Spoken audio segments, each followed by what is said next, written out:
Good afternoon, ladies and gentlemen, and welcome to the now 2017 Joseph J. Kinyoun Memorial Lecture. I have the next slide. Since 1979, we at NIAID have hosted this lecture series in honor of Dr. Kinyoun, who is a pioneer of modern biomedical research. He founded the Hygienic Laboratory in 1887 in New York City, which paved the way for a new era of combating infectious diseases through rigorous scientific research. Since then, his one-room laboratory in the attic of the Staten Island Marine Hospital in New York Harbor has given rise to the 27 institutes and centers of today's NIH, and his vision continues to inspire our approach to improving human health in America and around the globe. If I have the next slide. Today's speaker, Dr. Erica Ollmann Saphire, is director of the Viral Hemorrhagic Fever Immunotherapeutic Consortium, referred to as VIC or VIC, and a globally renowned researcher of small genome viruses. At the VIC, Dr. Ollmann Saphire oversees a collaborative network of scientists on 5 continents working together to investigate the structures, functions, and weaknesses of some of the world's deadliest viruses, including Lassa and Ebola. By facilitating labs to work together, the VIC has helped accelerate discoveries that might otherwise have taken much more time, effort, and funding to complete. For example, after the VIC's formation in 2013, the consortium connected researchers from laboratories across the globe in an effort to systematically investigate promising antibodies against Ebola virus. As members of the VIC, these researchers orchestrated and performed large-scale experiments on their shared collections of antibodies, allowing them to hone in on the most promising candidates for Ebola treatments far faster than any single laboratory could have done alone. Today, their ongoing work on Ebola, Lassa, Marburg, and other viruses, and expanding our knowledge and providing insight into how they cause disease. Dr. Ollmann Saphire earned her PhD in 2000 from the Scripps Research Institute in La Jolla, where she is now Professor of Immunology and Microbial Science with a joint appointment as Professor of Integrative Structural and Computational Science. She also serves as a member of Scripps Institutional Steering Committee and of the Skaggs Institute for Chemical Biology. During the past 17 years, her research has provided remarkable insights into viruses with extremely compact genomes, often containing only 4 to 7 genes. She has investigated antibody responses in patients suffering from Ebola virus disease and Lassa fever, which has yielded valuable insights into viral structure and function. Additionally, her research team was responsible for the groundbreaking discovery that certain viral proteins can change their structures to play several different roles over time, allowing more information and functions to be encoded in extremely concise viral genomes. Today, she will elaborate on recent discoveries related to the Ebola and Lassa viruses and describe how collaborative research can help fill our gaps in knowledge and lead to innovative new therapies and prevention strategies. So please join me in welcoming Dr. Erica Ollmann Saphire.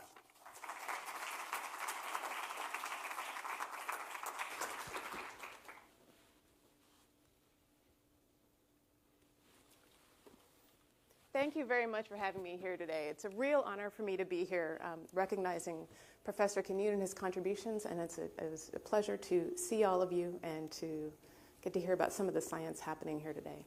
So I'm going to tell you today about 2 villages, a figurative village, which is this one, and a literal village that have helped our work against Ebola and Lassa. Here's the literal village.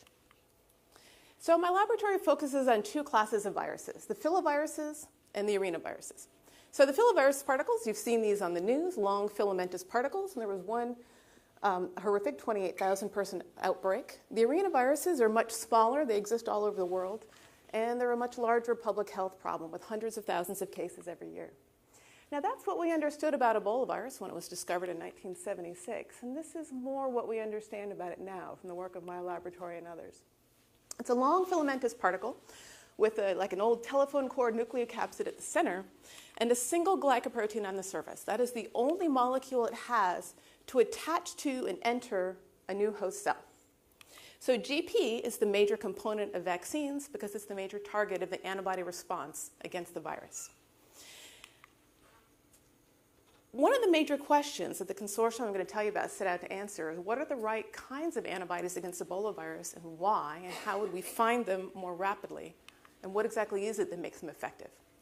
So let me introduce you first to that molecule on the surface of the virus, the glycoprotein GP.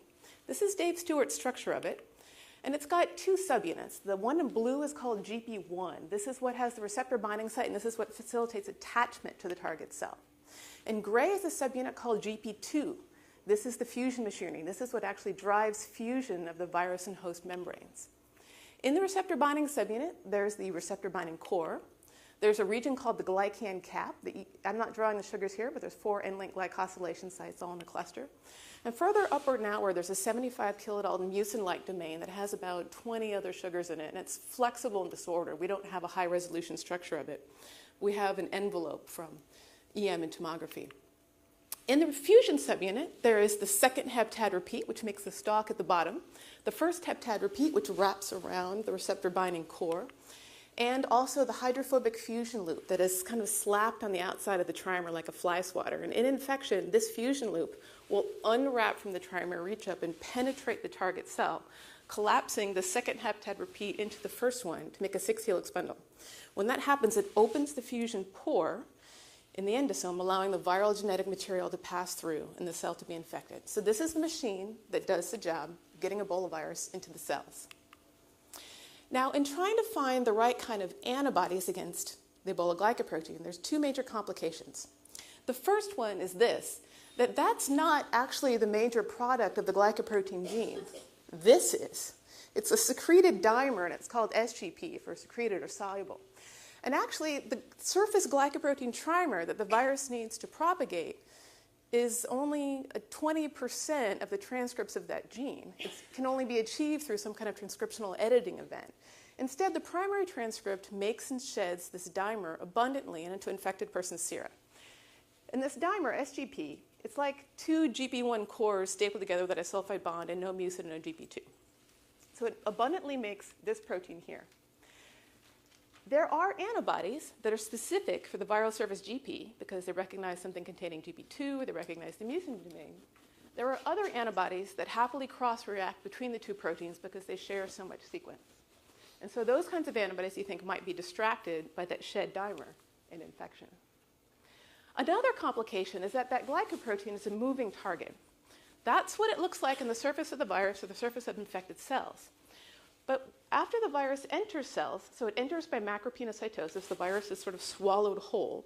Once it is inside the cell, in the endosome, away from immune surveillance, it hijacks human enzymes called cathepsins. And the job of those cathepsins is to strip off the mucin-like domains and the glycan caps, leaving behind this receptor binding core.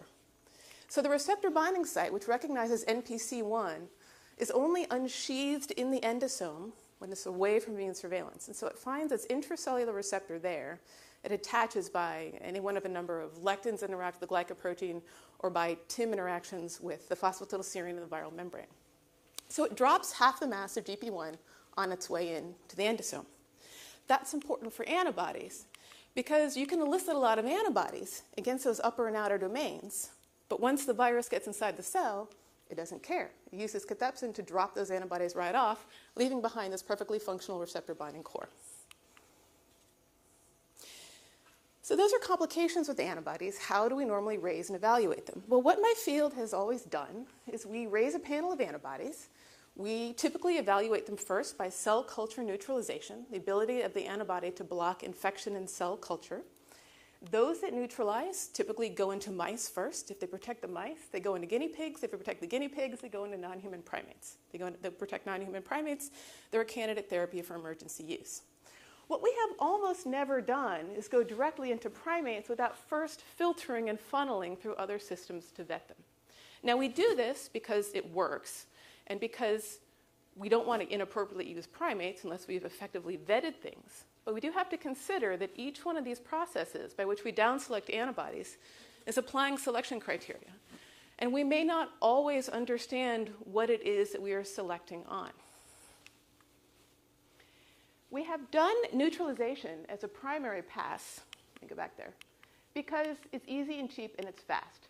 And in our experience, we have thought neutralization would forecast protection in vivo in these living animal models. So the trouble with that is that it's not always true. And there are certainly outliers in literature. There's this antibody called KZ52 from a human survivor, which neutralizes very well in cell culture, but didn't protect the non-human primates. They all died.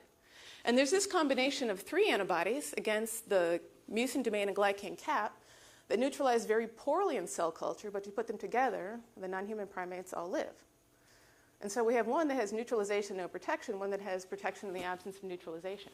And the other thing that didn't make sense is this antibody bound the core that stays the same through the whole entry process, and these antibodies bound the parts that get cut off. So when that pair of conflicting results came out in the literature, we sort of thought, well, we don't really understand as much as we think we do about this system. When we have done neutralization, have we done it the right way? Are there different ways of doing neutralization assays that would give us different results? Certainly different people in the field had conflicting answers about whether something was or was not neutralizing antibody. Is neutralization the right or the only assay to do? Do we really understand what it is that would confer protection from an antibody and how to go about finding it? And in this process that we've always done, what is it that we've been filtering for, what falls through these funnels, and what could we have been systematically missing the whole time? When we think about antibodies, we might think about them for 2 uses. First, there's a post-exposure immunotherapeutic. Person is very sick. You could deliver antibody passively. That could knock down the viral load and give the person a chance to recover. That would typically be 1 to 3 well-characterized monoclonal antibodies delivered after infection. But that's hard to deliver on a public health scale. What might ultimately draw a ring around an outbreak and something we could deliver to an abundance of people would be a vaccine. And a vaccine, of course, elicits a polyclonal response with a whole variety of different types of antibodies that have different features and different types of protection. So it would behoove us to do a better job of understanding the variety of antibodies that could lead to protection so we could better understand how to make these 2 desirable things for human health. Now, an IgG, as you well know, has FAB arms. These are hypervariable. These are what specifically anchor onto the antigen. And it has an FC domain, and that is what links to the immune system. And so whereas the FAB binds onto the foreign antigen and can do the job of mechanical neutralization, so it could physically block receptor binding, it could prevent those conformational changes in infection, all the magic of interacting with and recruiting immune cell killing of infected cells and clearance of pathogens happens through that FC. Now, one might argue that when we apply these funnels, what does successfully fall through consistently might be mechanical neutralization. If binding of that FAB fragment physically blocks receptor binding, or physically anchors that glycoprotein together so it can't undergo conformational change, it can't fuse, that will happen in a dish, in a rodent, and in a primate, and in a human probably equally well. But anything involving something fancy, like recruiting of proper immune effector functions, could differ, right? FC receptors are different in rodents and primates, and they may not have ever been present in that tissue culture dish. So we might have been missing antibodies like that all along. And so to try to understand what it is that works and why, I thought the problem that we had, and this is when we designed the study in 2013 before the big outbreak, we had a very small sample pool. We had an N of 9 we were looking at in the literature, and maybe we just didn't have enough antibodies to come up with any statistically significant conclusions. We needed a bigger pool. And while we were looking at a bigger pool, we were cognizant of the fact that antibodies have lots and lots of variables in their structures and functions. And in order to understand that, we're going to need to look at a lot of them. And if we wanted to look and see what we might have missed all along, we certainly are going to need to look for those outliers, not antibodies that only conform to our previous selection process, but other ones that may have fallen through. And so this is what we formed, the Viral Hemorrhagic Fever Immunotherapeutic Consortium, the VIC for short. We have now gathered about 200 monoclonal antibodies against Ebola virus GP from 43 labs in 5 continents. So we just let the investigators decide what they wanted to send us and why. Some people sent us their 2 or 3 favorite antibodies. Some people opened their freezers and sent us everything. And you'll see both kinds of antibodies as I show you the data. When they come into the headquarter lab, they are all blinded. They're all given code names, VIC1, VIC2, VIC3, VIC200. And the goal of that is to make it very fair. So nobody knows whose antibodies they're working on. They're just antibodies. And we can all argue about what VIC42 does without interfering with the ability of the investigator who discovered that antibody to publish on his or her own samples. So they all come into one location. They're standardized. They're blinded. Then we pack identical box sets of all these antibodies, and we send them out to different people in the field to do whatever kind of assay they do to evaluate antibodies. They're going to do it on the same set. And then we're going to pool the results when we get together. And the goal is to not only evaluate this panel of antibodies and see what's good and why, but to, at the same time, evaluate the assays to figure out what each one finds and why. And so this is what we did. We had a lot of labs working together over 3.5 years now. And from that panel of antibodies, we did every one of these studies and every one of those antibodies. Structure, affinity, cross-reactivity, amount unaccessed because it has different conformation, immune function, glycan structures, and its ability to protect in the mouse model. Okay, so here again is the glycoprotein colored by different places an antibody might bind. We bind the antibodies into different epitope groups. So we have 43 against the glycan cap, 14 that bind against the base. If they're a deep shade, they're a human antibody, a light shade, they're a mouse antibody. So this is the pool that we have. So we have numbers of groups at different epitopes. And this is what we look like. So in the 8 antibodies against the fusion loop, and you can see in purple, this is single particle EM, they all hit roughly the same place. Now they come at it from different angles, and maybe that's important. But we can say that this class of antibodies binds a relatively overlapping footprint, and they probably function the same way, and we can look at differences among them. So those are antibodies against the head, against the glycan cap, the mucin at top, base at bottom, and the stalk at the very bottom. In some, we have antibodies against almost every place that's ordered on the glycoprotein. So we have achieved nearly complete coverage of this molecule, which is kind of interesting. Okay, so we took all of those antibodies, once we sorted them into epitope groups, and we did 3 kinds of neutralization assays. We looked at their ability to neutralize a BSL-2 model, and that's the Ebola glycoprotein pseudotyped onto the bullet-shaped vesicular stomatitis virus. We looked at the ability of every antibody to neutralize a filovirus-shaped particle that's missing a gene, so you can operate it at BSL-2-3. It's another model. And we looked at the ability of the antibodies to neutralize authentic Ebola virus in BSL-4. These are all in vero cells. And then we also looked at the fraction left behind at the highest concentration of antibodies, so some conformation or some population of GP that can never be accessed. And we can rank them by their capacity to neutralize potently, not at all, or in the middle. And the results look like this. So we can line up all our antibodies this way. We have some that neutralize in every assay. We have many that never neutralize in any assay. And there's everything else in between. There's this group, which often neutralizes, and particularly at a low concentration. They don't need much.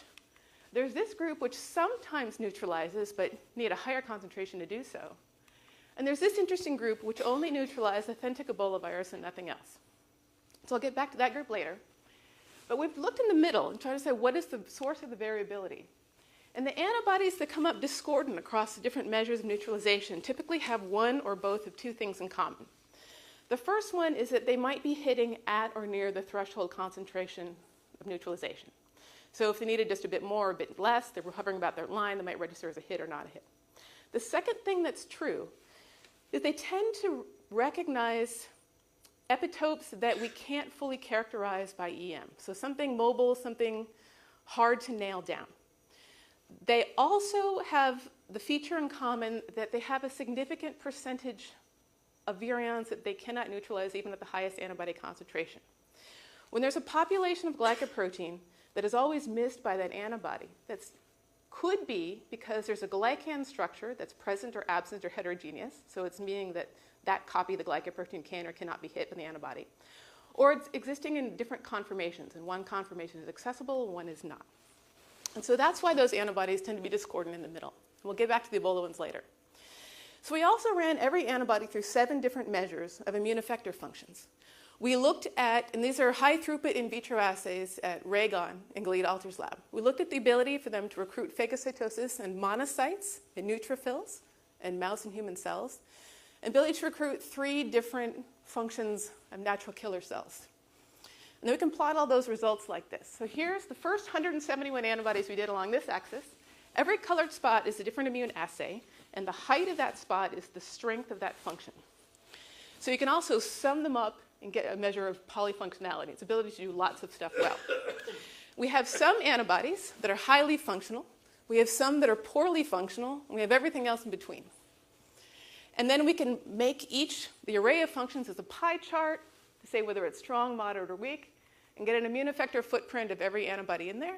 We can release the glycans and map glycans to functions, and then we can evaluate them for protection. So we put every one of these antibodies into the mouse model of Ebola virus, looking at 10 mice per antibody at 100 microgram dose, 2 days post-exposure, a little bit more stringent than what we had seen in the literature when we started, their ability to survive. And we have 30 that give the highest level of protection, 103 that is appointing 17 in each of the intermediate groups. So at the end of 3.5 years, here are the antibodies, and here are all the features we've measured on every antibody. Then we did some machine learning to tease it apart and see what makes sense. So the first question you might ask is there a relationship between epitope and neutralization? Does where the antibody bind tell you whether or not it's going to neutralize in cell culture? The answer is absolutely yes. So here's the glycoprotein with the mucin-like domain. Here's a colored spot for every one of those epitope groups and the percentage of antibodies that fall into that group that neutralize. All stock antibodies neutralize, 63% potently. All base antibodies, most fusion antibodies. Not so much in those upper and outer regions that get cut off by cathepsin, the glycan cap, and the mucin. So where neutralization concentrates is in this envelope. And this should look familiar. This is the shape of GPCL. That's the cleaved form of the glycoprotein that's left behind in the endosome after cathepsin processing. So if the antibody can anchor with good affinity onto that receptor binding core, it will probably neutralize in cell culture. By blocking receptor binding, blocking conformational changes, mechanically inactivating. Okay. Is there a relationship between neutralization in cell culture and protection in a living thing? Yes. Okay. Instead of a colored spot for all of them, I'm showing you a spot for every individual antibody that gives a decent level of protection according to its site. So there's 10 against the base, there's 5 against the stock. These are the ones that also protect. Neutralization strongly correlates protection, again, in that envelope on GPCL. So if the antibody anchors onto that receptor binding core, stays bound in the endosome, and mechanically neutralizes, it will probably protect. That is the strongest correlation in the study. There were 31 antibodies that fall into that category. If you need to find an immunotherapeutic fast for a new virus, do that. And if you do just that one thing, you will get something that is useful. Okay, so here's this truth. If it anchors well, the GPCL will probably neutralize and it'll probably protect. However, we did something different here, right? We found outliers because we did a big agnostic study. We did not do this. We started with the assumption that we knew nothing at all, and we're going to run every antibody through every experiment and see what shook out at the end. Here's what shook out at the end. Here again are all the antibodies that protect. Here are 3 that do not neutralize at all in any assay we have, yet confer protection. Those are moderate, 67%, but look at that one up against the mucin-like domain. It protects 90% of the mice in the absence of any measurable neutralization in any assay we have. Well, that's worth paying attention to. Here are 6 antibodies that only neutralize authentic Ebola virus and nothing else, and they're really crummy at it. They actually don't neutralize Ebola that well. They just register as modest hits there and nothing against anything else. But they can prefer 60 to 90% protection in the mouse model.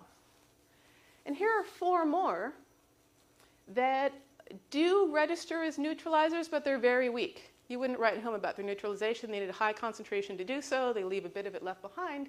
Yet they can still confer 70 to complete protection in the mouse model in the presence of truly crummy neutralization. And so there's 13 antibodies that fall into the category of punching above their apparent weight as measured in neutralization. Either they don't neut at all, or they don't neut very well. And if you were selecting a neutralization alone, you never would have picked these. But they protect. And the other thing they have in common is they typically bind those upper and outer domains, or else we can't figure out where they bind. But where we can map them, they're in those upper and outer regions. Okay, well, if they're not protecting by physically inactivating the glycoprotein, what are they doing? Well, one possibility is they're using their FC to recruit immune effector functions. Maybe they're binding but non-neutralizing, and they're tagging infected cells for destruction or tagging pathogens for clearance.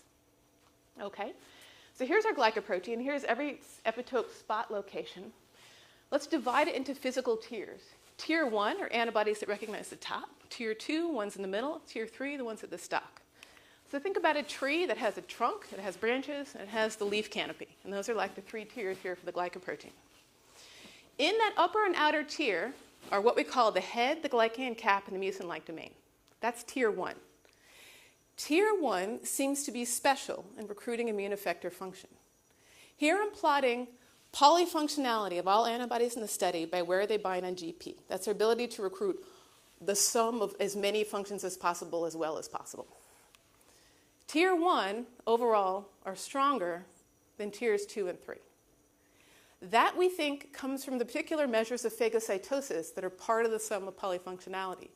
And every measure of phagocytosis, tier 1 is always a bit stronger than tiers 2 and 3. And so it looks like the further up and out you go, the better able you are to recruit phagocytic destruction of cells and other immune effector functions. Okay, well that makes sense. If you're up out there waving in the breeze instead of being hidden down below the membrane, you just might have better physical access to the immune cells. Also, those domains are flexible, they're mobile, they're disordered. You know, we've never gotten a high-resolution structure with mucin-like domain. Maybe that flexibility also helps coupling in some way, or helps the aggregation of the 2 FCs you might need together to get some of those cell-killing functions. So we can find 2 maps of information. Neutralization happens in that shape. If it binds GPCL, it'll neutralize in cell culture, and it'll probably protect by its ability to mechanically inactivate that entry machine.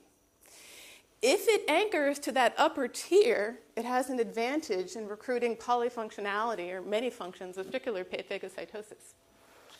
And so those are the kinds of antibodies that we found to achieve some protection in the absence of mechanical neutralization. Now, if you also notice, there's something interesting here. The green spot, the head epitope, that's the sweet spot that hits both. And those are antibodies like Nancy Sullivan's MAB 114 that bind the head, and it works as a monotherapy. It may be able to achieve physical mechanical neutralization and recruit effector functions as well. So those are probably a very special class of antibody. Now here's the other thing. Because we did a big agnostic study, we can quantitate what we find. 18% of our sample pool are antibodies that neutralize well and protect by that mechanism. 8% of our sample pool are those that protect in the absence of good neutralization, and we think they recruit immune effector. We knew we would find these because we'd sought them all along, but it was a bit of a surprise how many of those we found. And those typically came from people that said, here's a whole box of whatever's in my freezer, go nuts. And so when somebody had sent us 2 or 3, they're often ones that had focused on other selection criteria, which makes me wonder if there would be more antibodies like this all along, but we hadn't thought to go and look for them. Maybe they wound up on the cutting room floor. But now that we have 13 that all fall in a certain bin and have certain features, we can study them. We can figure out what have they got that is helpful, and can we use that to engineer onto our neutralizing antibodies and make them better. And so I think that's kind of a new frontier. We understand neutralization. You can see it with structural biology, and we know how to access it. But we don't have as good a handle on how to mediate all of those immune cell functions that are very important also for pathogen clearance and survival.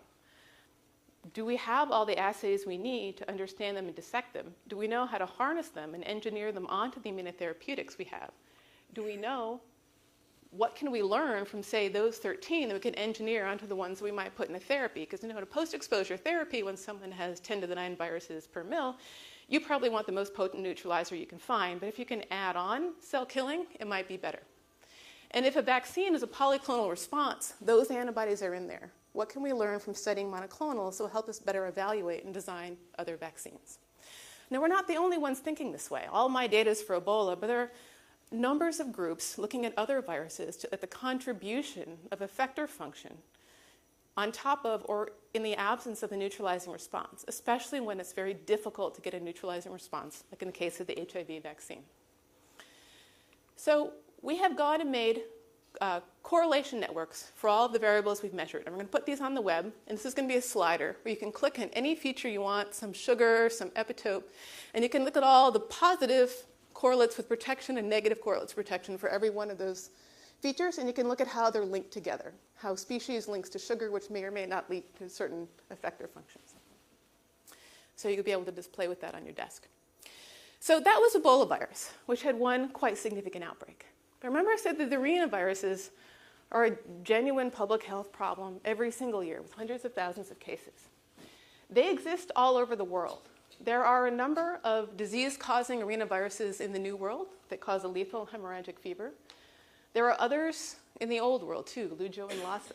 Another biggie is LCMV, which is a laboratory model for us, but also causes birth defects and mental retardation in the fetus. And 2 to 5% of us are seropositive. Now, arenaviruses are these small round particles, and like Ebola, they put one glycoprotein on their surface, and that's all they have to mediate attachment and entry of a target cell.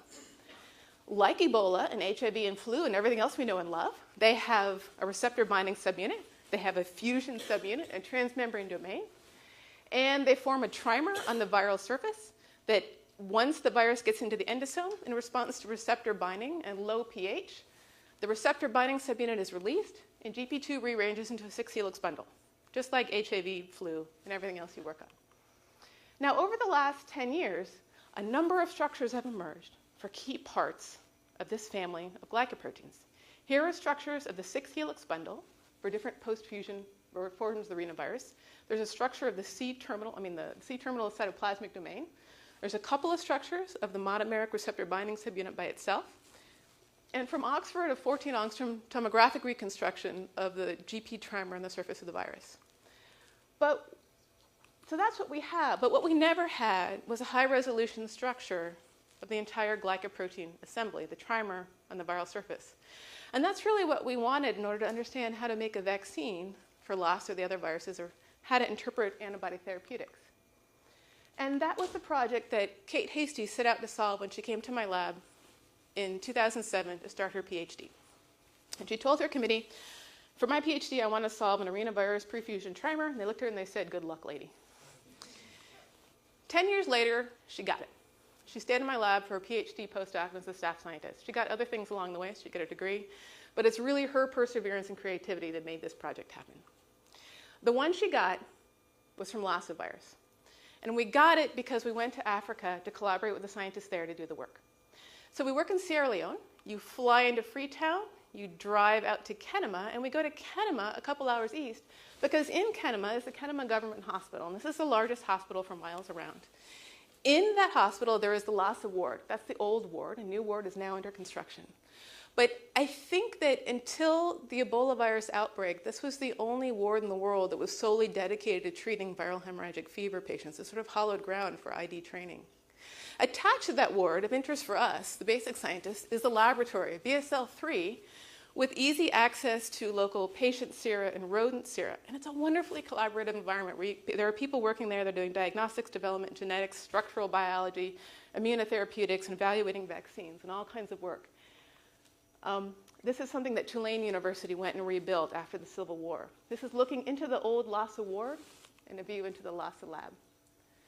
And so part of what the group does when we go out there is we go out on these roads into the villages. And in the villages, this is now Lena Moses, who is one of the public health scientists, and she's meeting the chief and one of his wives of the village that had recently been Lassa hot. They go in with a team of trained Sierra Leonean scientists. These are Sierra Leonean ecologists, and they're looking for evidence of rodent infestation. So Lassa and all the arenaviruses are spread by ubiquitous rodent hosts that come into human habitation. This is a typical mud and stick construction. You can see the little holes in the bottom of that house. Those are the rodent burrows. And so they're looking for evidence of the rodent infestation where there's been Lassa. And then they trap and serosurvey the rodents in the houses. They consent and serosurvey the people. And then as night falls, there's another group, which is the public health outreach team, more Sierra Leoneans. And they bring in a bed sheet and a laptop and a generator. And then as night falls, they show the movies, and then they start rapping. And through rap and movies and songs, they tell them about Lassa virus, how to store the food in plastic well-sealed buckets, that if they have such and such symptoms, they can go to the health post where there's someone with a cell phone that will call the Land Rover to come and get them. They can go be treated for free. And so it's a wonderful public health outreach, scientific research, all wrapped up in one. So we worked in that environment for 10 years in this collaborative circle, where in California, we engineered glycoprotein. We used that to look for human antibodies from patients and survivors and employees. They all got their jobs because they're Lassa survivors, so they're all immune.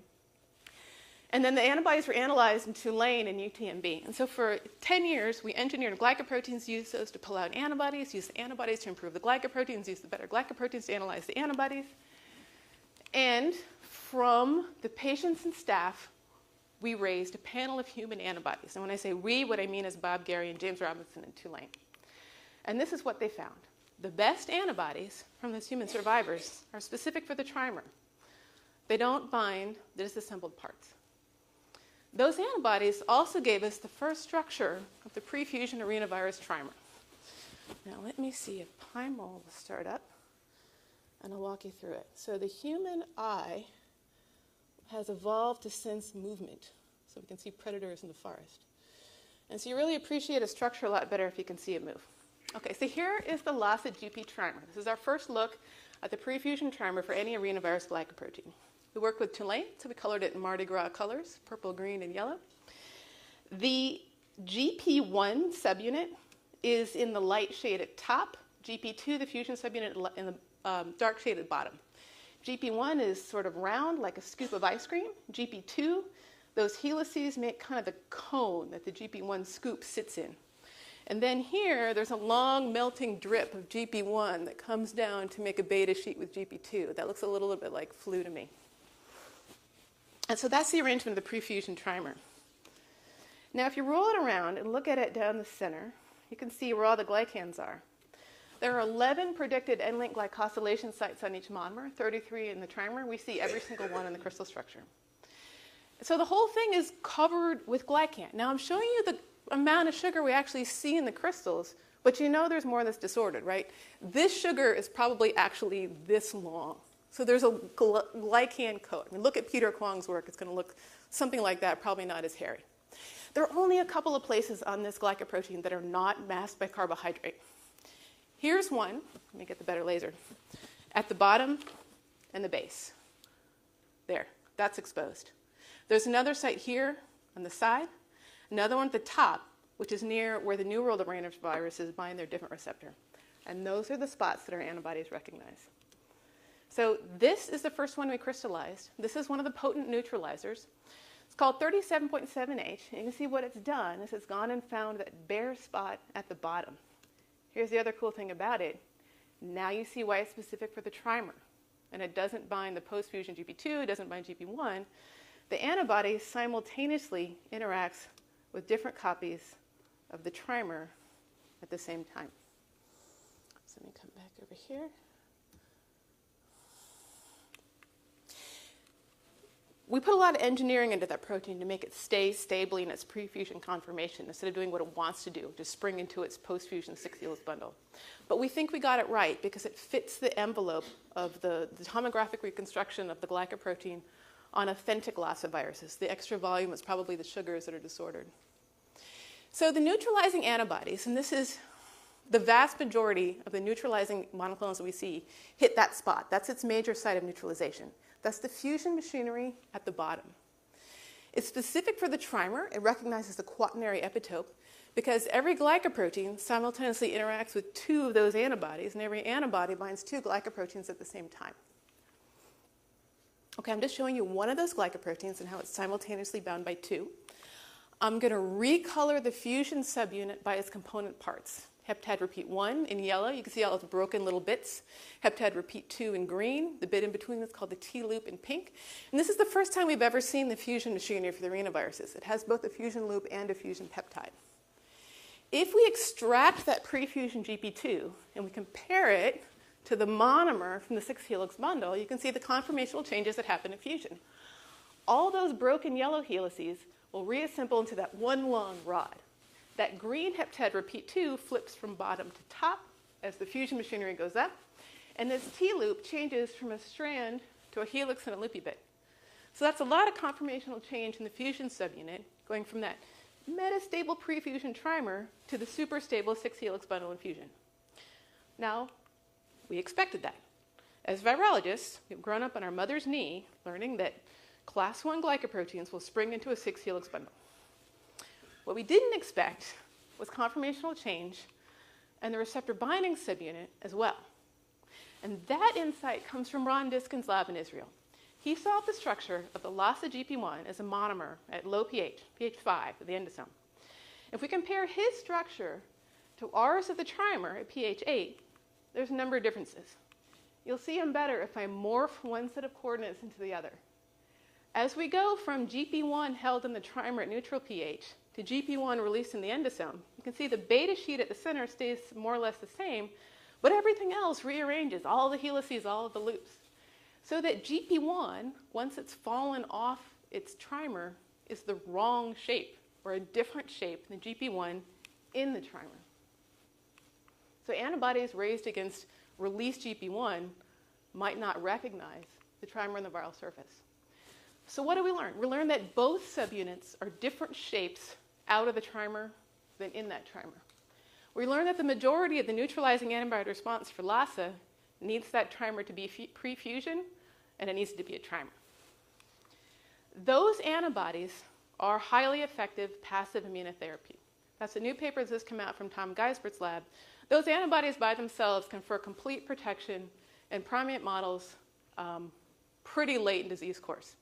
So antibodies against Lassa can be good, they can be protective, but you have to show them the right thing to get them. So what do we learn? We learn that the best antibodies are specific for the assembled trimer. They don't bind the disassembling or disassembled parts. And that's important because the wild-type glycoprotein, remember we spent 10 years engineering that thing. The wild-type glycoprotein makes all of those. And so if you put the wild-type glycoprotein on a vaccine, you will get all of those. And depending on how you treat it, and this is Marnie's story, you might get more of them than you wanted. And then if you read the Lassa vaccine literature, this is what you read. The T-cell response is a clear correlate of protection. Antibody has not yet been found to be. Antibodies do not yet correlate with protection. But here's our new idea. Can we use this hard-won structure as a blueprint? We have engineered it to stably remain in the same structure. It faithfully presents the right neutralizing epitopes. If we put that on the vaccine particle, could we improve that neutralizing antibody response? And maybe having both antibodies and T cells together would be better than T cells alone. And so there are a number of groups now using this glycoprotein in order to try to make a better vaccine for Lassa virus. And we're using this template to try to understand the different arenaviruses that cause problems for human health worldwide. And so this is the team for Lassa virus. I especially want to thank Kate Hasty, who hung it out for 10 years and tried everything to make that structure work, and her technician, Michelle Zandonati. That's Kate in Africa and Kate in California. I want to thank Luis Branco, who worked with us this whole time to analyze lineage specificity, the panel of antibodies, and put a lot of industrial might behind this. And here's Luis in Africa and Luis in Maryland. Bob Gary and James Robinson in Tulane, and the team in Africa, Simberi Jallo, who's the program coordinator, Augustine Goda and Mambu Momo in the lab, and Donald Grant, the MD, in the Lassa ward.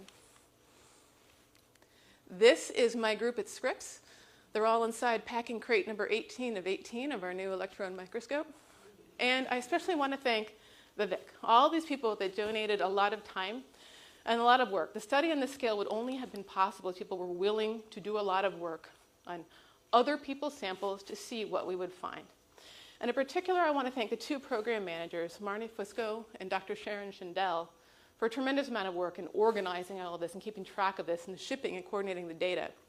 I'd like to thank the people that did the heavy lifting in the BSL-4, John Dai, Zhengguo Xu, and Gary Kobinger. I'd like to thank NIH for their support. Every dollar of this is supported by extramural funds from NIAID, and we are tremendously grateful for every one of those dollars. We couldn't have done it without them. And I'd like to thank our program officers who over the years have shepherded all of these programs from inception to therapeutics. And I'd like to thank you for your attention. That's the founding principle of the lab. And I'd be happy to answer any questions.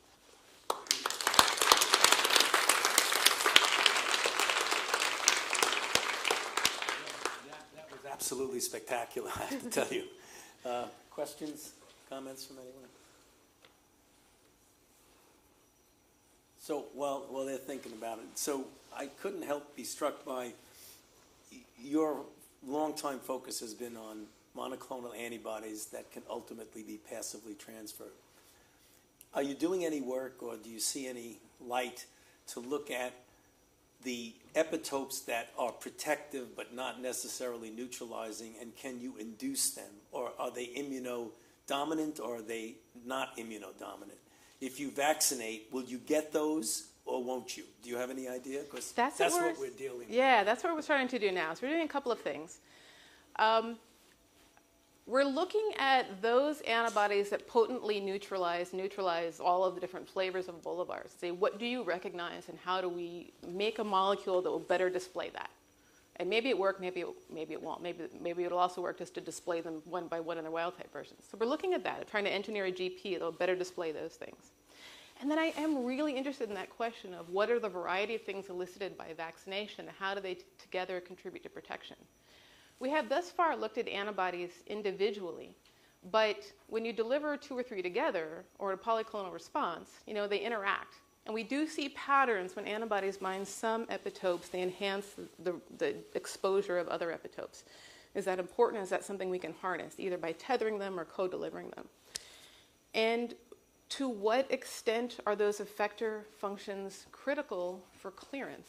And how do we steer that? It's a bit of a balance between, you're a little nervous about those epitopes because they're more variable in sequence. The machinery is constant, so if the virus chooses to mutate, as viruses do, you might lose them. But they do seem to bring something interesting and important. Yes, ma'am. So you talked about pH and endosomes for Lassa. So what do we know about Ebola? Are some of the good antibodies good because they stick despite the pH change that happens? Yeah. What do we know about those structural changes? Yeah, what do we know about pH for Ebola? We don't know as much as we should. We do know that if the antibody falls off in low pH, it will not be as successful in vitro neutralization as one that remains anchored. So that's a good criteria to go and look for. Why the absolute requirement for that low pH, and if it operates in GP, or it's indirect operating in something else, or if it's just there, we haven't fully teased apart. I think we don't fully understand everything required to go and spring that GP, or if it's just a miscellaneous destruction of the GP1 by a variety of proteases. Certainly, remaining bound at low pH will be critical for neutralization inside the endosome. The ones that tag the virus for destruction, probably less important. They just get cut off in the endosome anyway. But we sure don't understand everything we need to. Thank you. That was really fun for me to watch you do that. So I have a lot of questions, and so if somebody else has one, you can just interrupt. You showed that most of your antibodies were to the stem. It looked like the stem, or maybe the place between the stem and the head. So those are probably fusion inhibiting antibodies. Mm-hmm. Do you have any antibodies that block attachment of Lassa? I do. My laptop failed spectacularly last night. I don't have those pictures. Okay, picture the glycoprotein.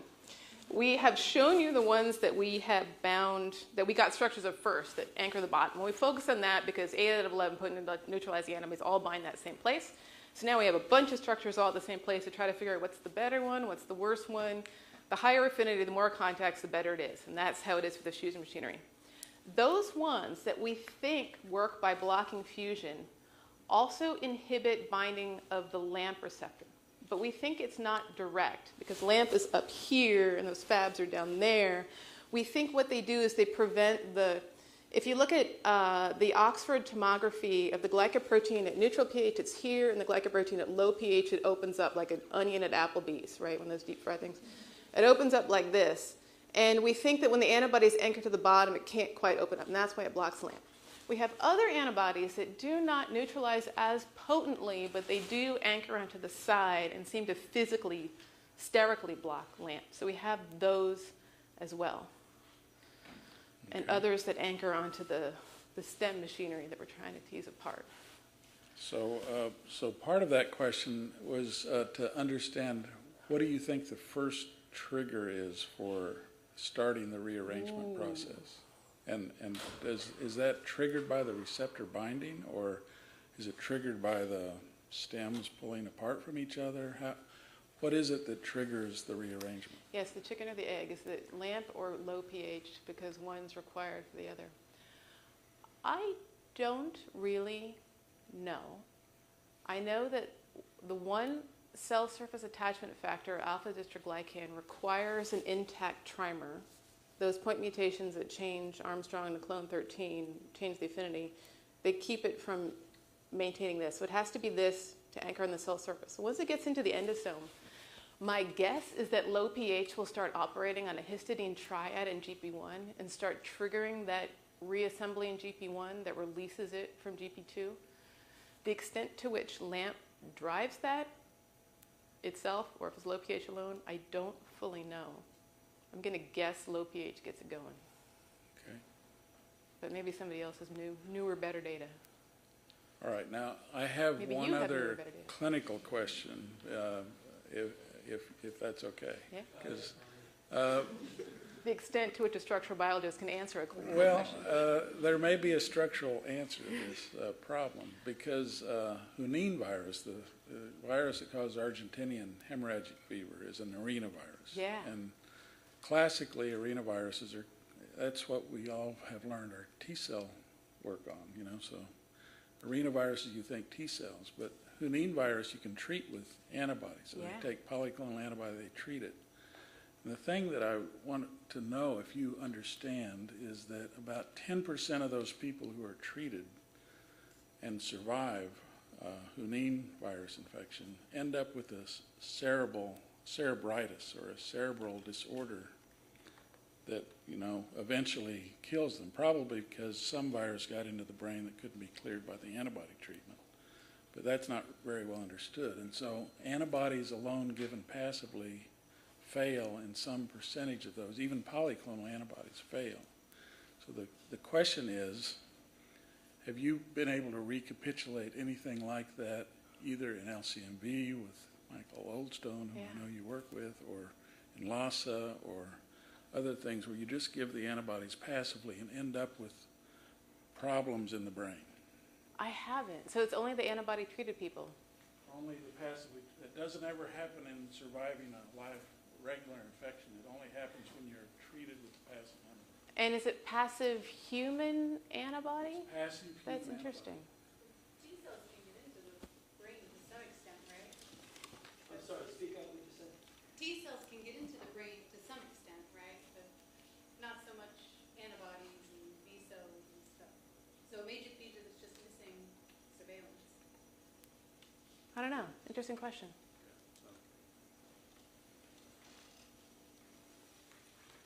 There are no other questions. Thank you very much, Dorothy.